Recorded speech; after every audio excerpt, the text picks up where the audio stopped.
Bonjour tout le monde, bienvenue dans ma feuille temporelle. Aujourd'hui, longue vidéo atelier. Je vais vous parler de withering. C'est un mot anglais qu'on pourrait traduire par usure ou érosion, mais c'est plutôt incomplet à mes yeux. Le withering en modélisme, c'est la reproduction du temps, celui qui passe, et du temps, celui qui le fait. Mais c'est aussi la reproduction des dommages de bataille, par exemple. Vous l'avez compris, aujourd'hui on va parler de rouille, de crasse, de verre de gris, de cambouis, de dépôts de poussière, de sédiments, de limon ou encore de toile d'araignée. Ce style et ces techniques de peinture sont en quelque sorte les opposés extrêmes des photos de figurines qui figurent sur les boîtes de jeux de quasiment toutes les gammes. À mon sens, il n'est pas du tout logique d'avoir une armée immaculée parée d'armures rutilantes sortant de la forge sur le champ de bataille. Ça manque clairement de badass. La nature étant la plus grande de tous les artistes, voici quelques images d'inspiration.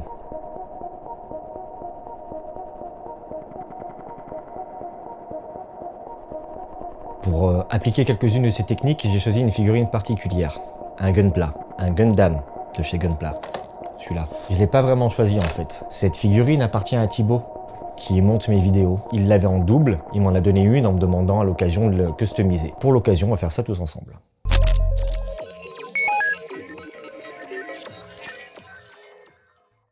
Mobile Suit Gundam est un manga créé par l'auteur Yoshiyuki Tomino et le chara-designer Yoshikazu Yasuhiko en 1979. Animé par le studio d'animation japonais Sunrise sous le pseudonyme Hajime Yatate.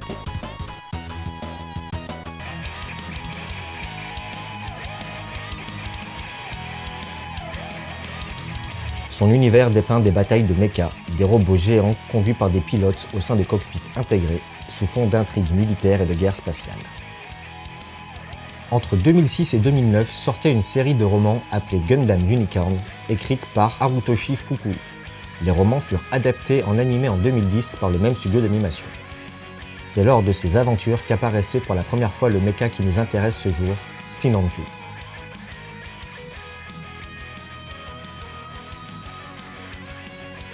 Mecha antagoniste de cet arc narratif de Gundam, MSN-06S Sinanju, appelé également The Red Comet, est piloté avec maestria par Foot Frontal. Mesurant plus de 22 mètres de haut et avoisinant les 57 tonnes, ce gros joujou mécanique charismatique devint vite iconique. Alors pour la petite anecdote, l'origine de son nom Sinanju est assez intéressante et particulière. Il est tiré d'un art martial fictif coréen sorti dans une série de romans parus en 1971 par Murphy et Sapir, The Destroyer. On pourrait traduire son nom Sinanju comme la source solaire de tous les arts martiaux. Rien que ça. Bon, avant de passer à l'atelier, il y a une œuvre que j'aimerais vous présenter pour faire la liaison. Portant le nom de Return of the Red Comet, cette installation / diorama à l'échelle 1/48e de la tête de Sinanju est la création de Chaki Batista en 2015. Je vous mets un lien vers la source de son travail en description de la vidéo. Il nous propose ici un mecha Gundam ayant essuyé pas mal de mésaventures. C'est dans cette direction que nous allons nous diriger pour customiser le sujet de la vidéo du jour.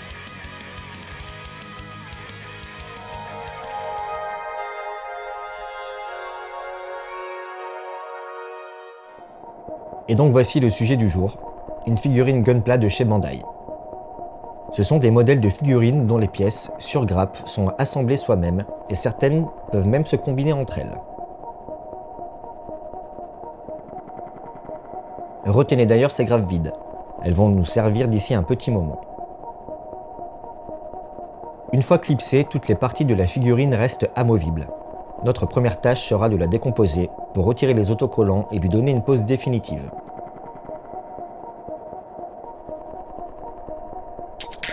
La voici désassemblée. Avec une pince à épiler, je vais retirer tous les autocollants du plastique.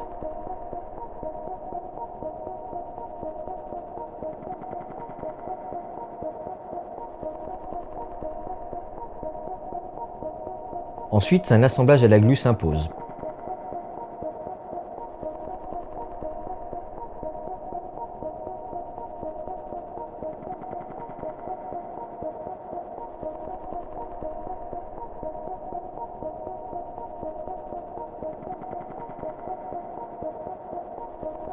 Pour arriver à ce résultat.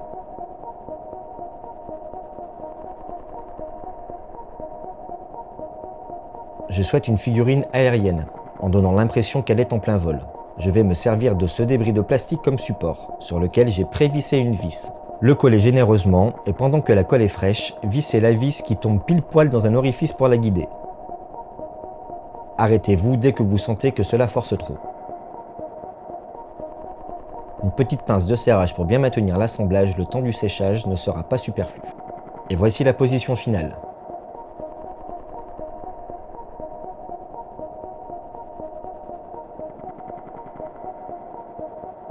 La prochaine étape sera les textures. On va même commencer par une petite séance de torture.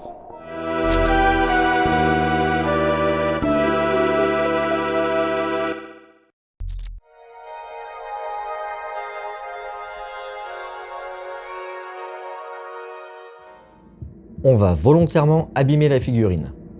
Avec une pince coupante, simuler de grosses entailles.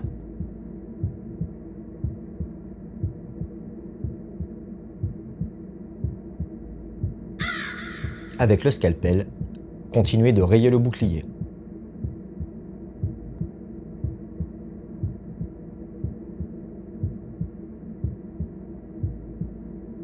Allumez une bougie. Aiguisez l'arme du crime. Chauffez le pic Metallica blanc et venir marquer la figurine.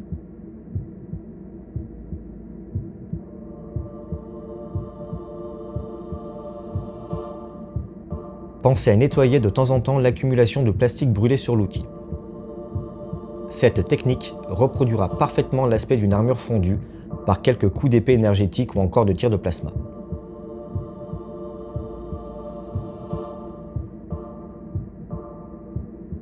Avec un outil pointu, venir marquer l'armure. Entaillez à nouveau l'habitacle de full frontal par endroits, que cela soit avec la pince, le scalpel, le pic ou le cutter.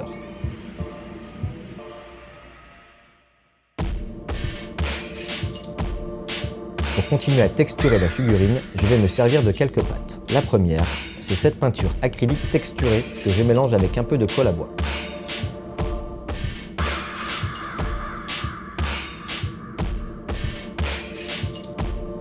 Vous pouvez trouver ce genre de peinture acrylique texturée dans n'importe quel magasin de loisirs créatifs. Sinon, vous pouvez la composer vous-même en mélangeant de la peinture acrylique blanche, un petit peu de colle à bois et du sable fin ou du bicarbonate, plus ou moins pilé pour avoir justement une granulométrie un peu différente. Je vais par la suite appliquer cette mixture sur la figurine en me focalisant sur les articulations, l'envers du bouclier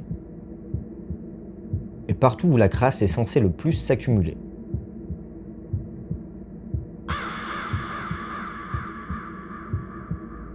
Ne cherchez pas à être trop délicat pendant cette étape et n'ayez pas peur de masquer les détails. Bien au contraire, la crasse ne choisit pas d'ignorer la plus belle partie de votre armure quand elle vient vous salir.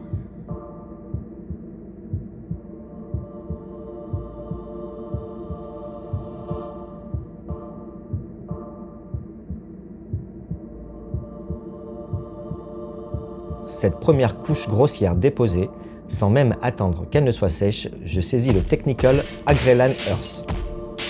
J'y vais très généreusement à même le pot, pour cette fois-ci le déposer sur des surfaces planes. Cette Technical de chez Citadel va, en séchant, se craqueler en donnant l'impression d'un revêtement qui s'écaille. Plus la couche déposée est épaisse et plus les craquelures seront profondes.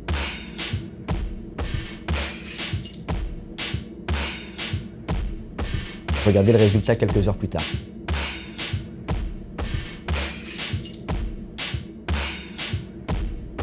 Troisième texture déposée, du Typhus Covogen.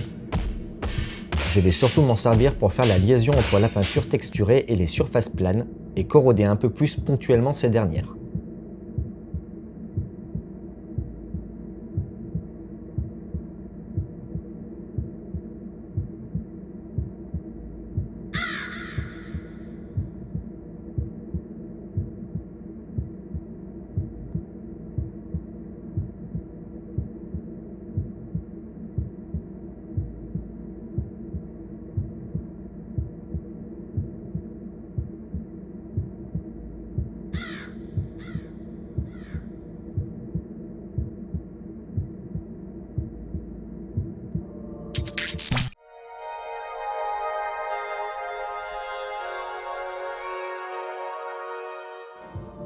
Laissons Sinanju de côté pendant que les textures sèchent pour lui construire un socle. Ici, quelques-unes de mes boîtes à bric-à-brac. Et ici, une présélection de rabios en tout genre. Bouchons de stylo, débris de vaisseaux Falcon Eldar, écrous, rouages, chaînes de vélo cassées et quincailleries diverses, engrenages en PVC, battants de cloche d'un ancien réveil, débris de jouets. Comme base, ce vieux socle que j'ai lesté. Pour la structure, j'opte pour ce récipient qui contenait un dessert au chocolat, que je viens sceller avec cet objet qui était un socle de jouet quelconque.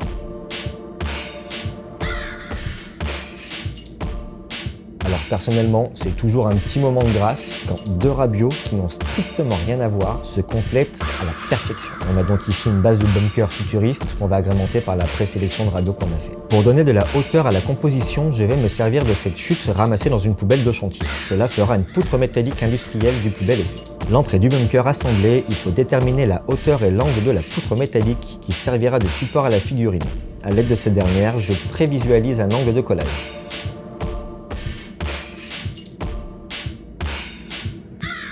La structure en place, nous allons coller les rabios dans un beau bordel organisé.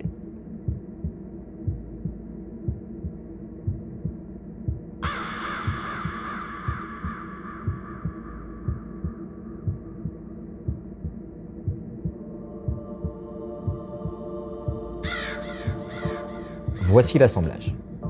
Ne vous sentez pas obligé d'inclure tout ce que vous aviez sélectionné et ne vous interdisez pas de rejeter un œil dans une boîte à bordel au besoin.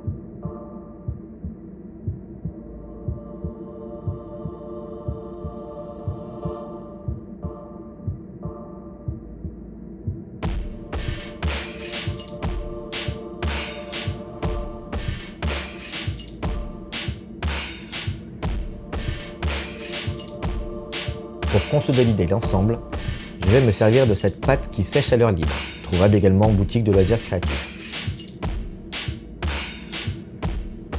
Je vais boucher quelques creux, amalgamer ensemble quelques rabios, avec également à l'esprit de ne pas craindre de masquer les détails. Cette pâte donnera l'illusion de fragments de béton et de dépôts de sédiments.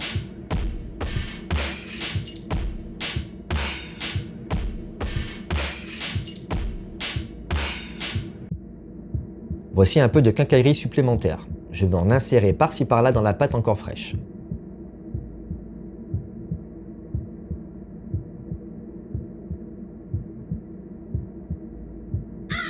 Par la suite, je dépose de la colle à bois de manière plus ou moins aléatoire.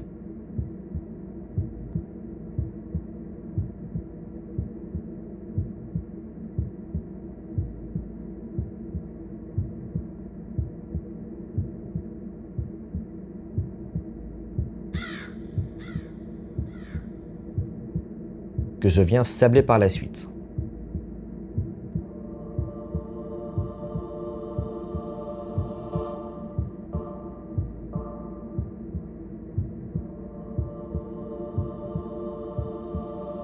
Quelques rajouts d'éléments pour compléter la composition. Cette petite tige métallique et du râpe de quincaillerie, ainsi que les grappes vides que je vous avais demandé de garder à l'esprit au début de la vidéo.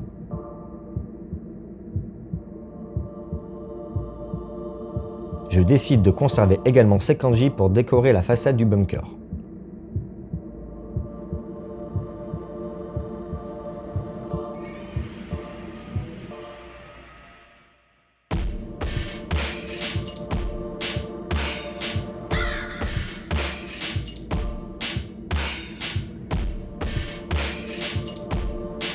Une fois les tiges de grappe en place, je peaufine la compo avec quelques détails.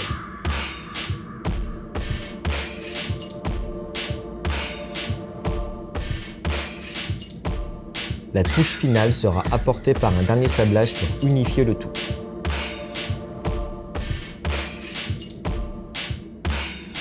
Et voici le résultat de la composition finale avant peinture.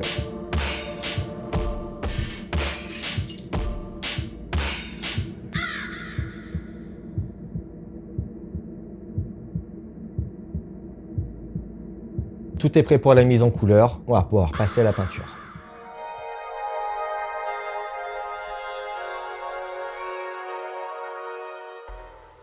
Voici les couleurs et le matériel qui me seront nécessaires pour la peinture de Sinanju. cités à chaque utilisation, je vous laisse mettre pause pour plus de détails.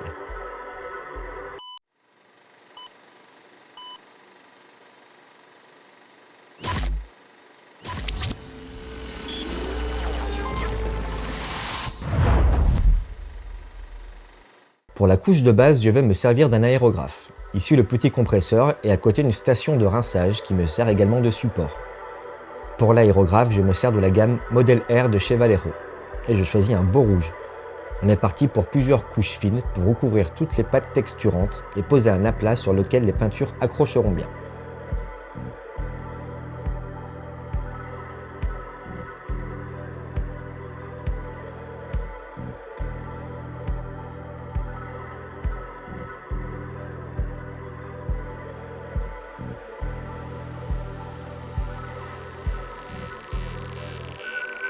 Entre chaque recharge de peinture, je nettoie l'aérographe avec de l'eau déminéralisée, en bouchant la sortie tout en l'activant pour brasser les résidus de peinture,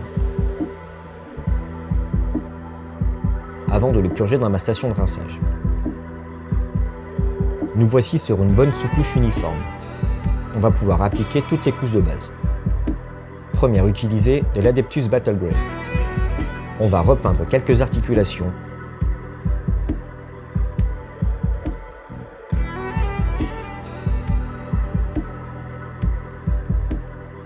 quelques câbles,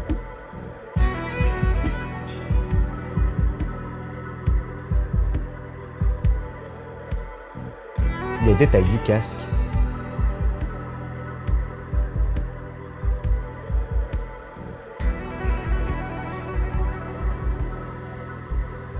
quelques pièces mécaniques,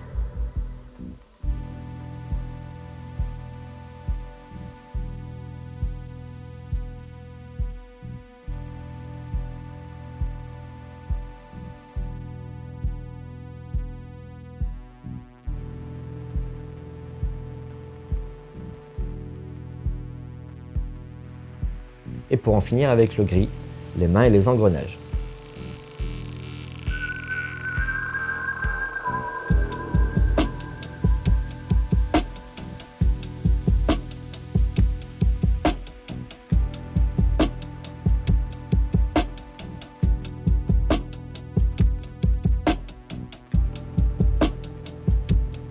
Étape quelque peu longuette.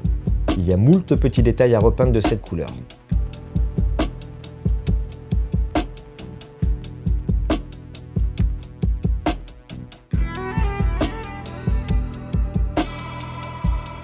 Toutes les parties de l'armure de Sinanju devant tête grise le sont à nouveau.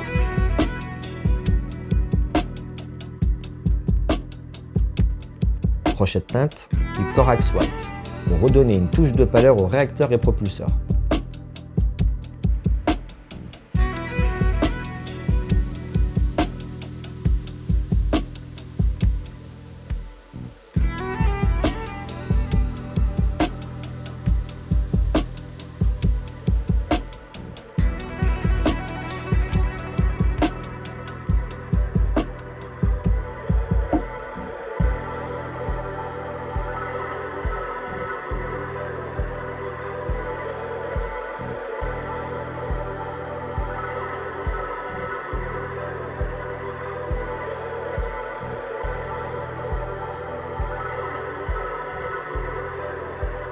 Changement de couleur pour du noir, ici de la gamme AK Interactive. 2 bandes sur chacun de ses pieds et un petit passage sur toutes les parties d'ornementation.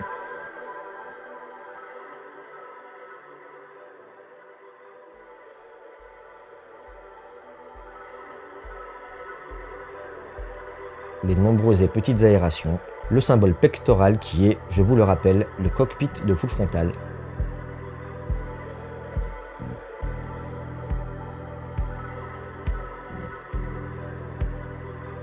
Ses bracelets.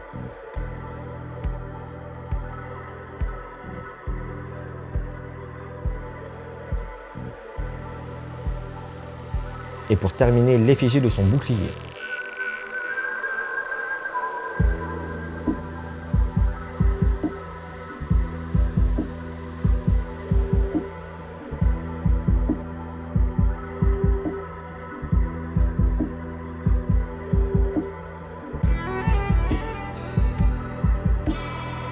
Pour redorer l'ornementation de l'armure de Sinanju, je choisis un bon vieux classique, du Shining Gold.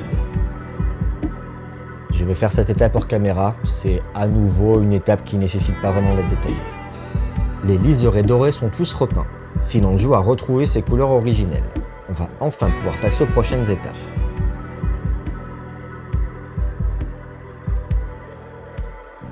Petit coup de vernis mat à la bombe afin de protéger la figurine avant la suite du programme. Alors je précise, le coup de vernis à la bombe n'est là que pour s'assurer la protection des couches et pâtes texturantes que j'ai fait au préalable. Si vous utilisez juste des acryliques, vous pouvez squeezer cette étape. Commencez à être intrigué, non? Nous voici avec une base parfaite. Les aplats sont tous là, bien uniformes et protégés. Je reprends l'aérographe pour entièrement recouvrir tout le travail qu'on vient de réaliser avec du Streaking Grime de chez Eke Interactive.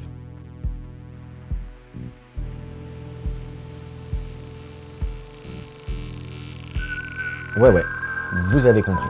Des heures de peinture qu'on va intégralement recouvrir de manière opaque avec ce produit. Alors, petit cours de chimie très rapidos. Les acryliques sont des corps aqueux, donc qu'on dilue avec de l'eau, et qui se transforment en plastique quand elles sont sèches. Les émaux sont des corps gras qu'on dilue avec un solvant.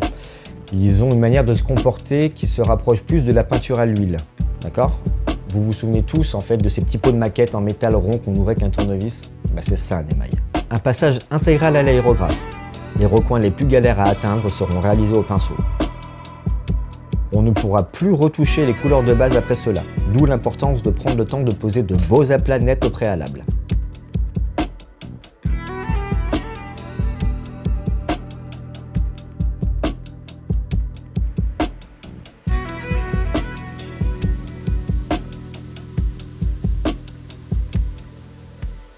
Je prépare ensuite du White Spirit dans une coupelle, également à proximité des contours-tiges et des vieux pinceaux. Je vais vous montrer la peinture par effacement. Commencez à comprendre, on va nettoyer le Streaking Grime sur la figurine avec le White Spirit. Alors par contre, disclaimer, moi je suis incapable de travailler à cette échelle sans le sens du toucher. Du coup, je porte pas le gant. Et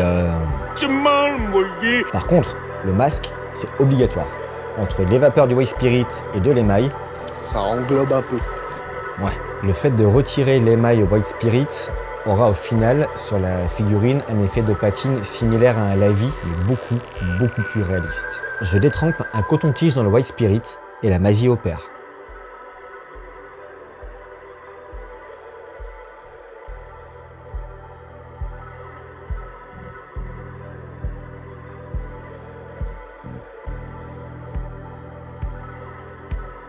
Je le passe délicatement sur les arêtes et les surfaces planes. Le Streaking Grime va se dissoudre et se répandre le plus naturellement possible là où la crasse s'accumule normalement.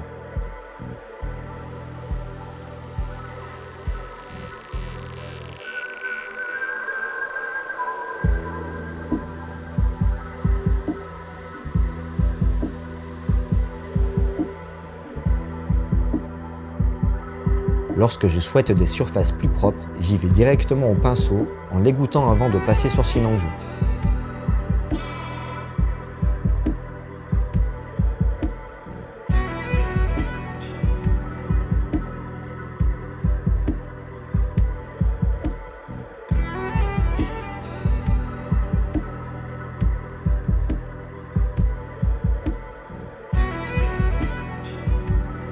Lorsque je souhaite juste nettoyer la crasse, j'utilise un coton-tige sec pour absorber le surplus de White Spirit craché.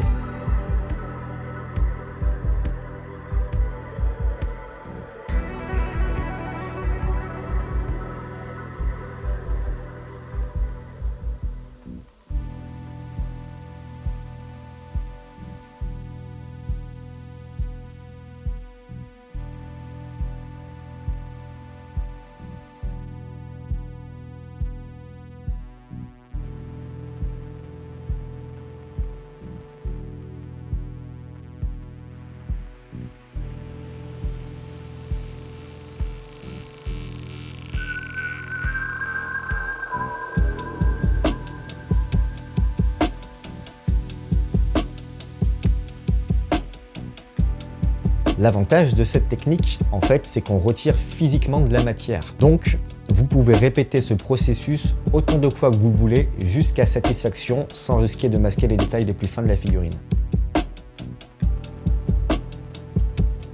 On obtient une très belle patine crasseuse et très réaliste. Pour faire ressortir la peinture qui s'écaille, je choisis du Blue Dread. On va faire un petit brossage à sec léger.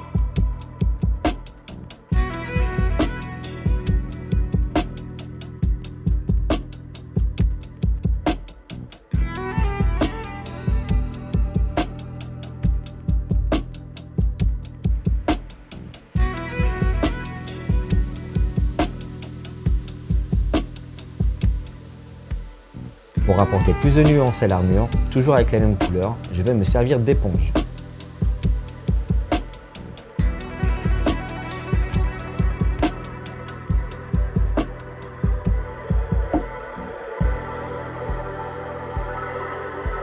Je vais me servir de mousse, de blister de protection de figurines en métal. C'est un matériau qui devient pas très courant, mais en fouillant encore, on en trouve. Si je me sers de mousse ici, en fait, c'est pour le côté aléatoire du pattern qui va être déposé.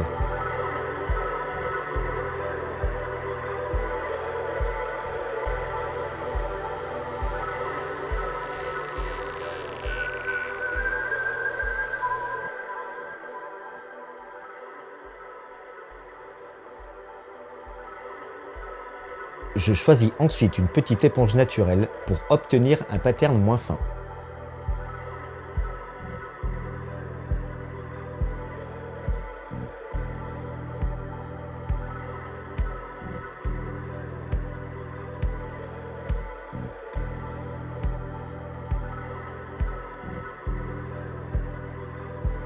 Pour continuer la texture de l'armure rouge, je change d'outil pour ce pinceau en fin de vie. La disposition aléatoire de ce qu'il reste de ses poils va apporter des éclats linéaires, contrairement à la mousse et à l'éponge qui apportent plus un pattern circulaire.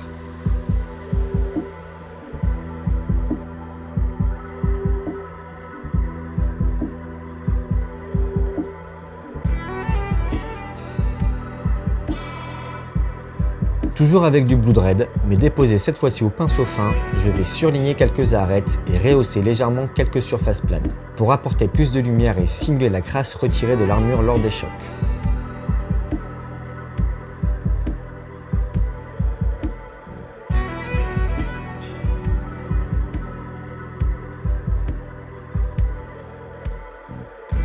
Prochaine étape, la simulation de la peinture rouge disparue, laissant apparaître le métal de l'armure par endroits. Je choisis l'irremplaçable Ball Gun Metal, que je vais déposer avec cet objet. C'est un tampon en laine pour teinture. Je vous mets en description un lien pour en trouver facilement. C'est l'outil idéal pour le genre d'effet que je recherche. Il va apporter l'illusion parfaite d'une peinture maltraitée par les batailles.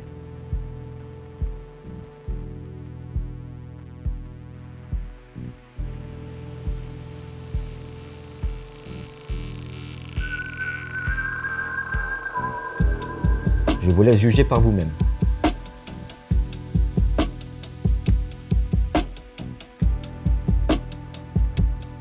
Avec un pinceau pour détail, je dépose du Ball Gun Metal sur la palette humide pour quelques retouches et pour m'attarder sur quelques arêtes.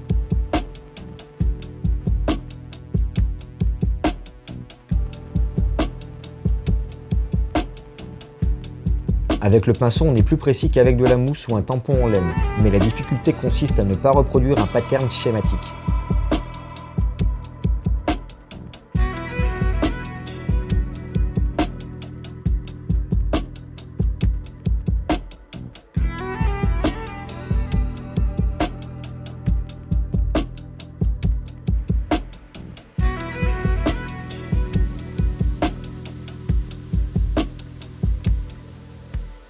Alors nous venons d'écailler la peinture que nous avions salie, le métal est à découvert, à l'air libre. Et que fait un métal à l'air libre, il s'oxyde. Pour ce faire, j'opte pour du Rhinox Hide, ce marron chocolat un peu chaud et une de mes couleurs préférées de chez Citadel. J'en dépose sur la palette humide pour le diluer légèrement. La prochaine étape consiste à remplir, toujours de manière grossière mais contrôlée, les zones où le métal est visible en veillant à laisser un liseré de métal entre la rouille et la peinture rouge de l'armure, comme ceci.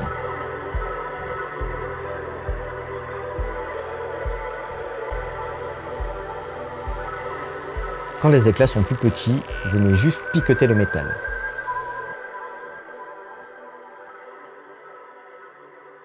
C'est une étape où il faut prendre son temps.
Pour patiner les parties grises de l'armure, je choisis du Cotex Grey que je vais brosser à sec.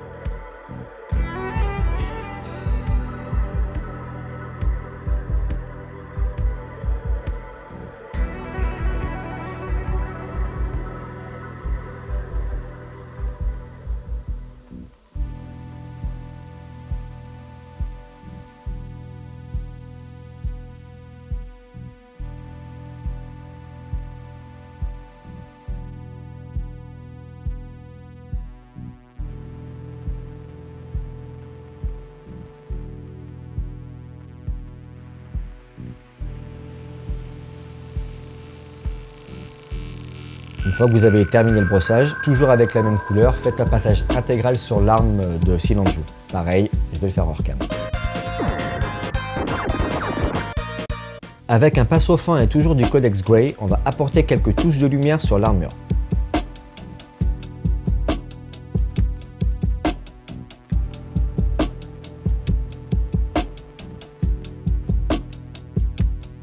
Avec un pinceau de brossage, on va texturer un peu plus le bouclier.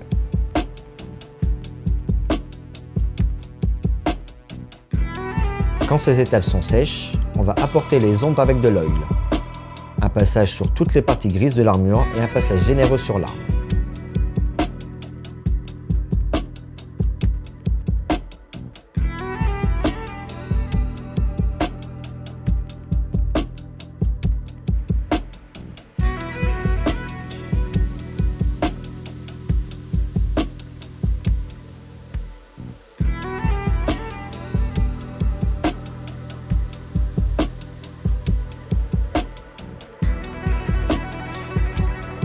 Je dépose ensuite du Dark Flesh sur une palette sèche et je le dilue pour obtenir un jus d'acrylique.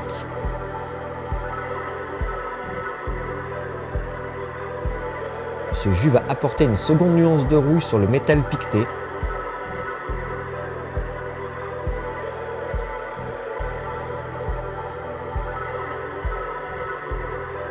et faire ressortir la crasse que nous avons déposée avant la peinture à l'étape des textures en agissant comme à la vie classique.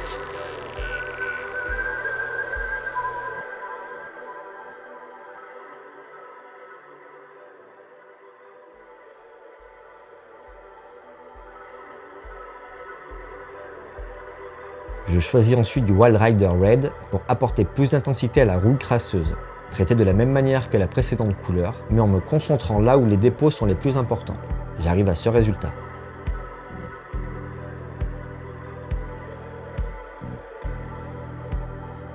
On remarque nettement les notes contrastantes avec le brun du Streaking Grime que va apporter cette étape.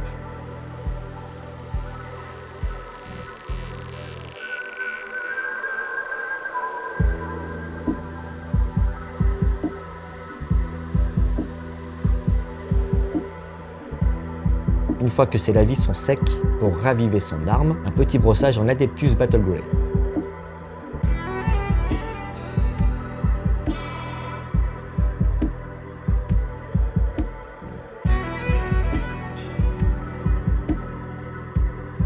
J'en profite pour un petit passage sur les parties noires des pieds de Sinanju.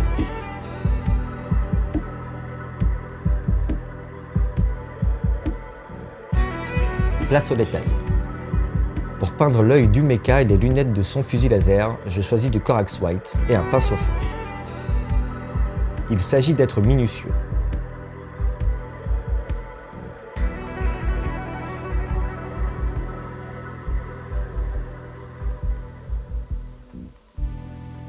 Pour l'œil, j'ai également peint un liseré blanc tout autour sur la mûre pour matérialiser la lumière qui va la percuter de l'intérieur. Je dilue le Corax White qu'il reste sur la palette humide pour passer un lavis sur le bout de l'arme.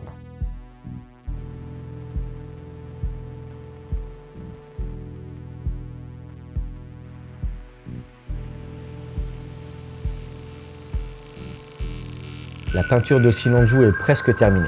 La couche de Corax White ne servait que de couche de base pour recevoir une prochaine acrylique passée en jus. Du Snot Green. Ces petites notes d'émeraude contrasteront à merveille avec le rubis de l'armure.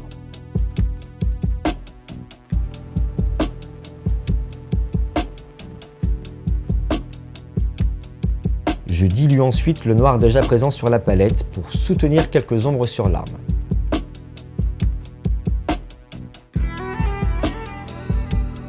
Je prends ensuite du Laviba Red que je vais appliquer sur le bout du fusil pour symboliser l'échauffement du métal.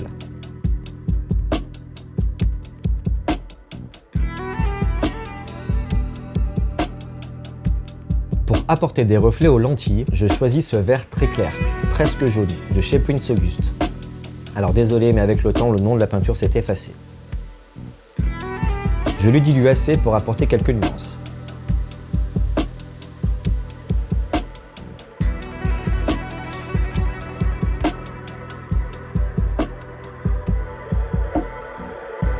Cette teinte sèche, je vais la reverdir légèrement avec un passage dilué de Traca Green.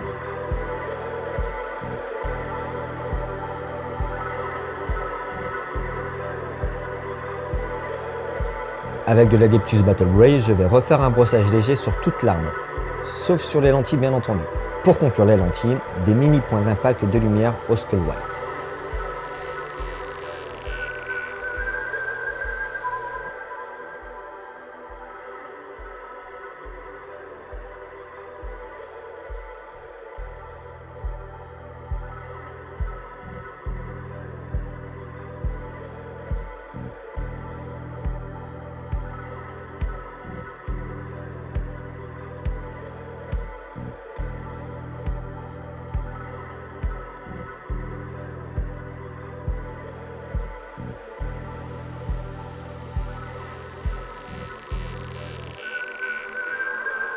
La peinture de Sinanju est terminée.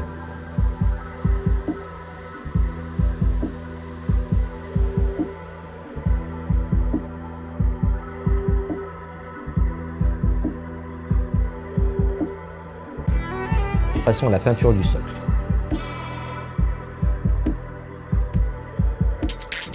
Le voici sous-couché en noir.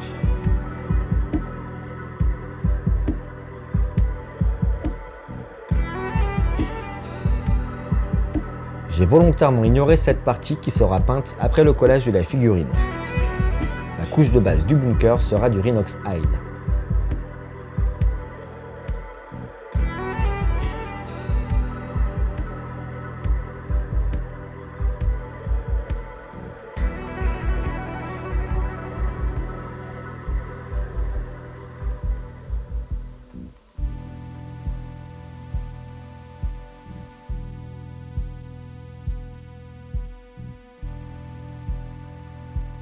La couche de base est bien sèche.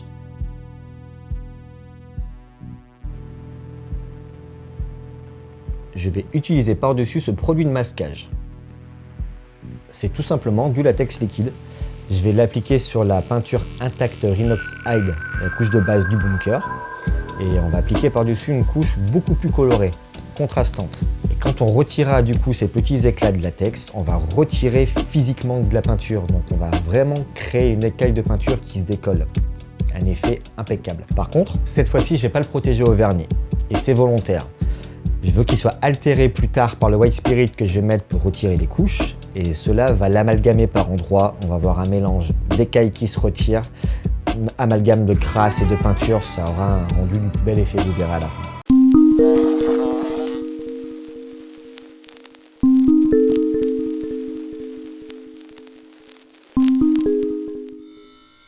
J'applique le latex à l'éponge.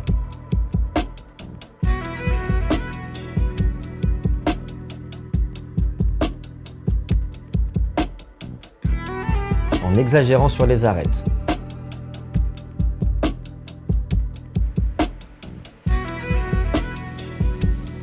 Pour plus de précision, j'applique le latex sur les angles avec la tranche du pinceau et les surfaces les plus planes avec l'extrémité.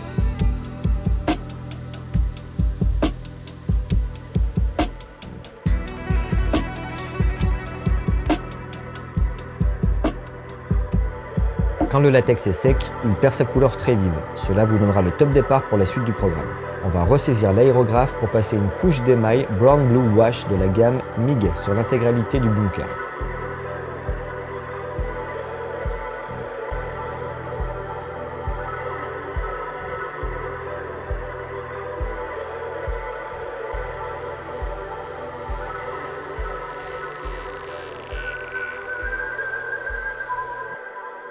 On reste sur la même gamme de produits avec du Light Grey Green Wash.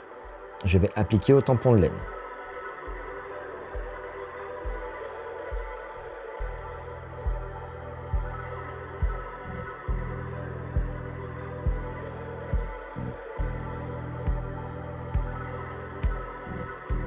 Pour atteindre les zones les plus difficiles, je repasse à la mousse de blister tenue à la pince.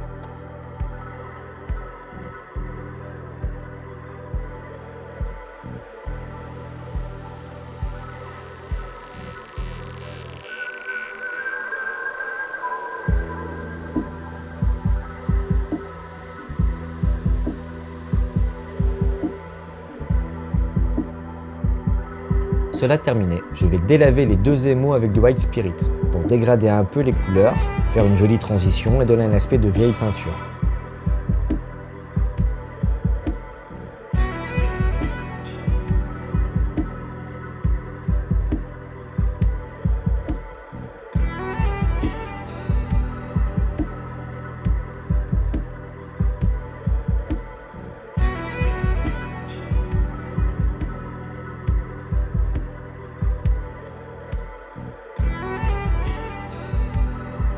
Pour bien laisser le temps au bunker de sécher, on va passer la couche de base sur la plupart des éléments métalliques.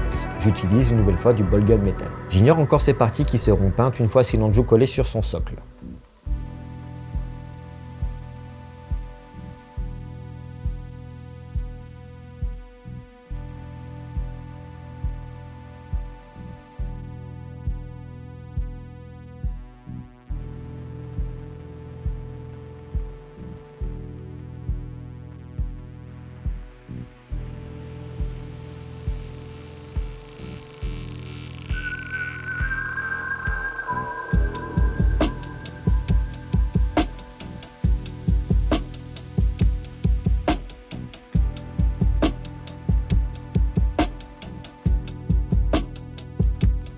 Avec du Deneb Stone, je vais peindre ces deux rabios.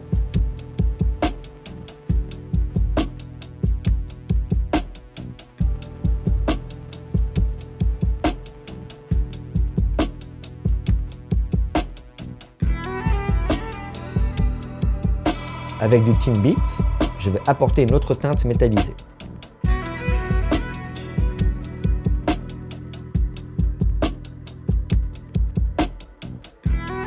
Avec du Regal Blue, je vais apporter un peu de couleur à cet élément.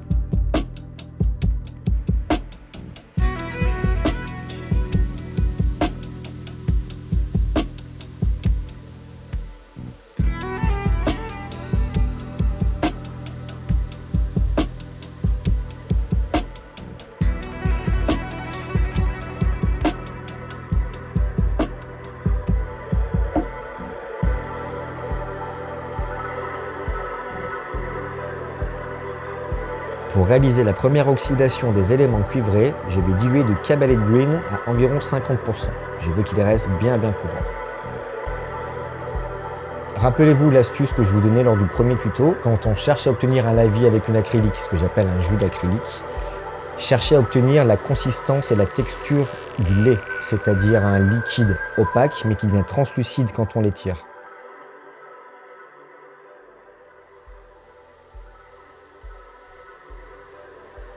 Je ressors ensuite le streaking grime que je vais étaler au pinceau cette fois-ci pour salir tous les éléments peints en couleur.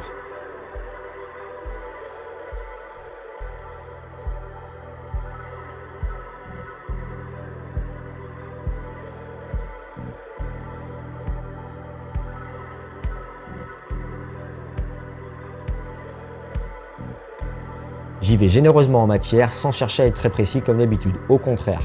C'est toujours plus réaliste quand ce genre d'étape n'est pas contrôlé au poil de pinceau près.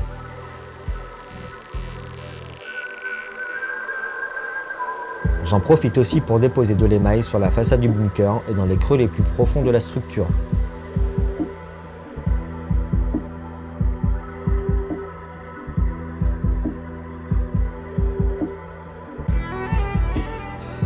Pour patiner tous les éléments peints en ball gun métal, la première étape sera de tout recouvrir d'un lavis de Dark Flesh, traité comme le précédent lavis de Cavalry Green.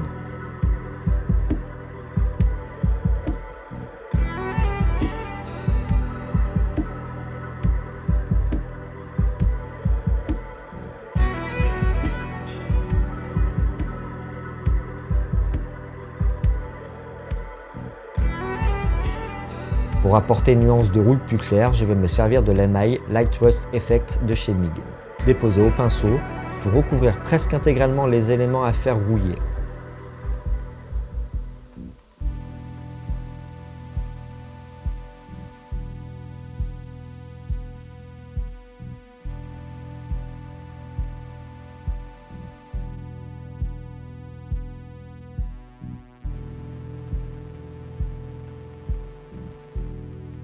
On arrive à ce résultat. Les bleus sombres du bunker contrastent radicalement avec les oranges vifs de la rouille.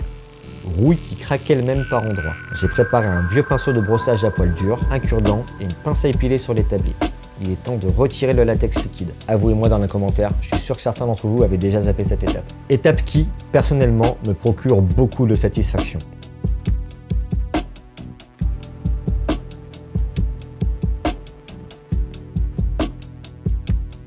Le produit de masquage a reçu de White Spirit, ce qui l'a légèrement altéré par endroits. Et c'était le but, je vous le rappelle. Il va s'écailler sur des parties, fondre un peu et se lier à la peinture sur d'autres, ces deux réactions reproduisant l'effet d'un revêtement vraiment maltraité par le temps et les intempéries.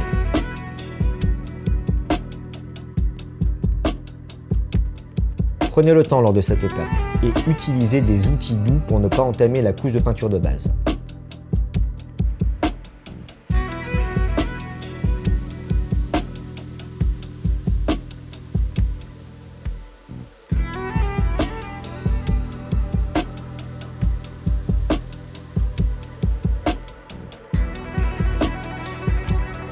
Un peu de White Spirit. On va nettoyer le streaking grime et l'émail Light Rust.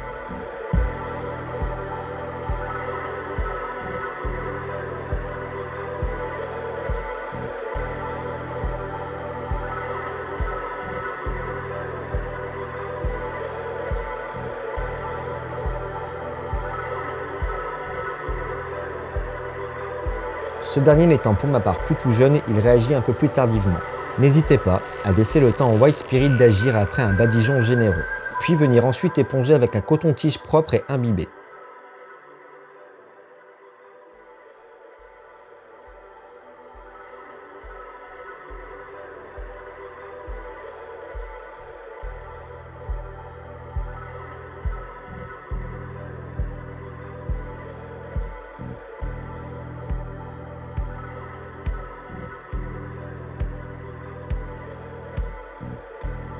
Quand vous souhaitez des parties moins sales, utilisez un coton-tige propre et sec.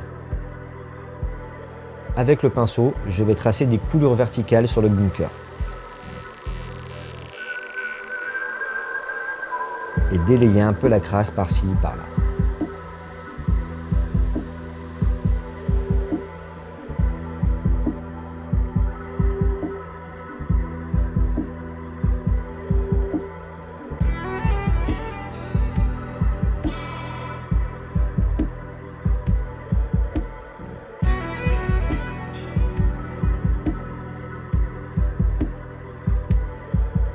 Pour accentuer le vert de gris des éléments cuivrés, je me sers de Lilac Oxide de chez Citadel.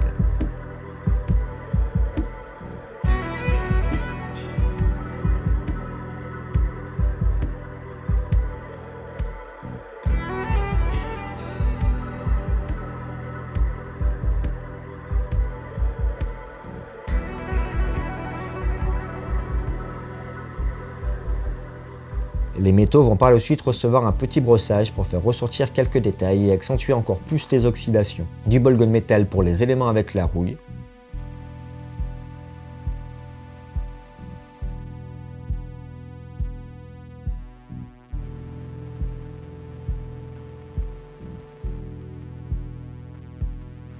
Et du bronze de chez Prince August pour les éléments avec le vert de gris.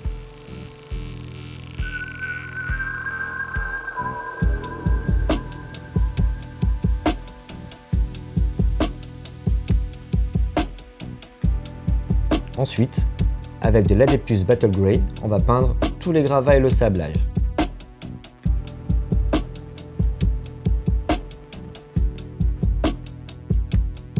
J'ai également peint de la même couleur que les débris et la poussière de béton du socle, le dessous des pieds de Sinanju, que j'imagine aussi traché que le décor bien sûr. Je vais brosser cette teinte avec un gris plus clair du Codex Grey.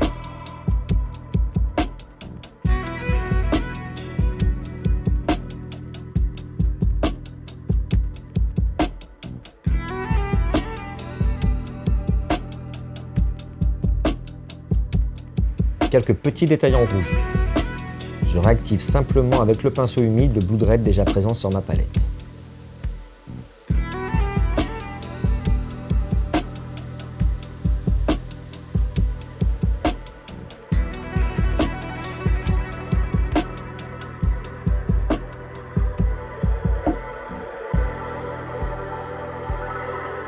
Alors il est temps de lier Sinanju à son socle. Sécurisé par la glu, la vis, j'ai mis du fil de fer autour après collage, histoire que l'ensemble soit bien costaud. Il faut maintenant sous-coucher en noir au pinceau tous les éléments qui n'ont pas de peinture.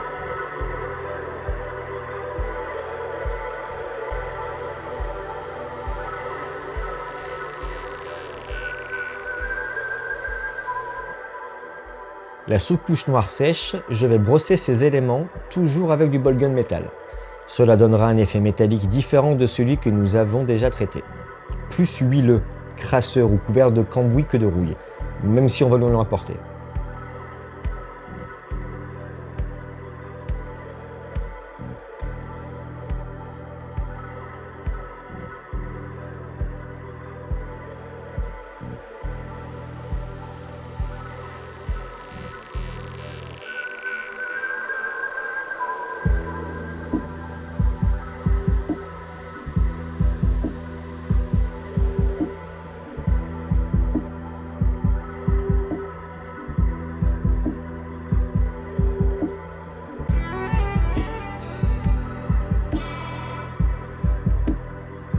Je vais badigeonner les éléments que l'on vient de peindre à nouveau avec du Light Rust Effect.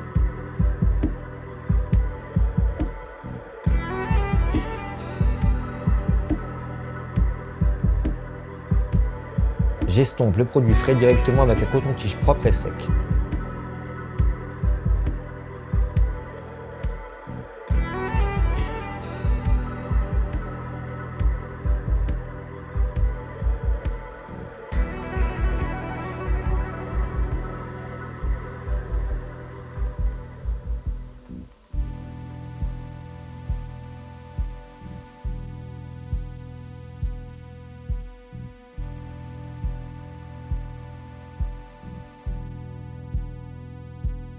Pendant que l'émail n'est pas tout à fait sec, je vais appliquer par endroits un peu de Light Rust dilué dans du White Spirit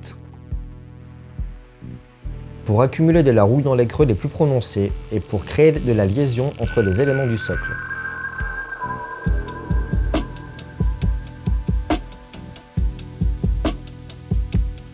Dernière étape utilisant de la peinture, je vais forcer quelques ombres sur Sinanju avec de l'oil.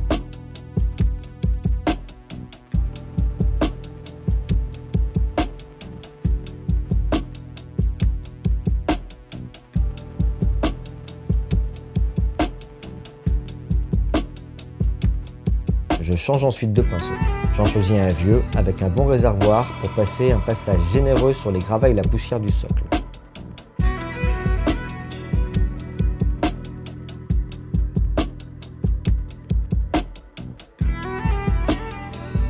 On en a fini avec la peinture, mais la figurine n'est pas terminée. Il reste deux petites étapes, les pigments et la touche finale.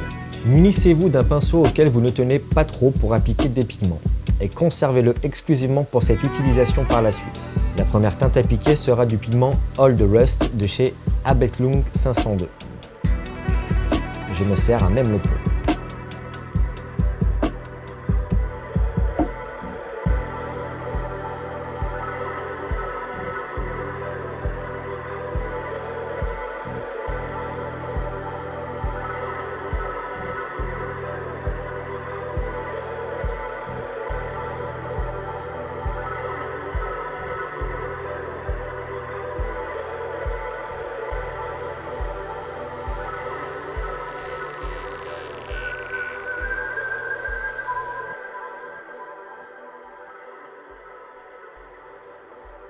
Quelques variations avec des pigments plus clairs, du Standard Rust de chez MIG. Les pigments vont apporter physiquement une nouvelle texture à la rouille, un effet visuel différent de l'acrylique pour toujours plus de réalisme.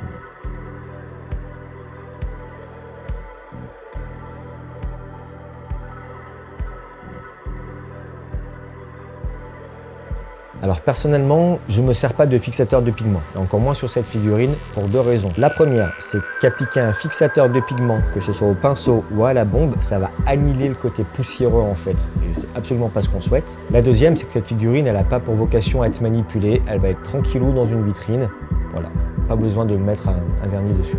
Je ne protège pas mes figurines au vernis. En revanche, la touche finale va être apportée au sujet du jour avec du vernis brillant appliqué seulement sur les optiques.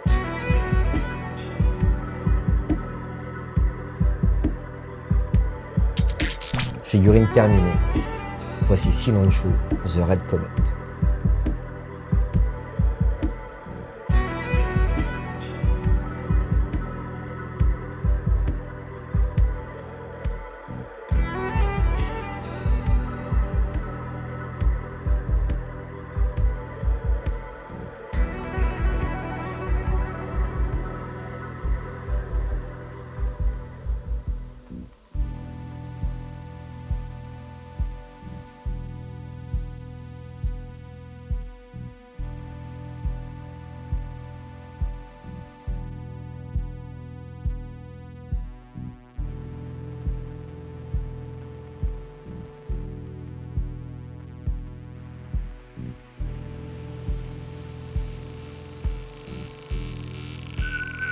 Ce long atelier touche à sa fin, j'espère que ça vous a plu.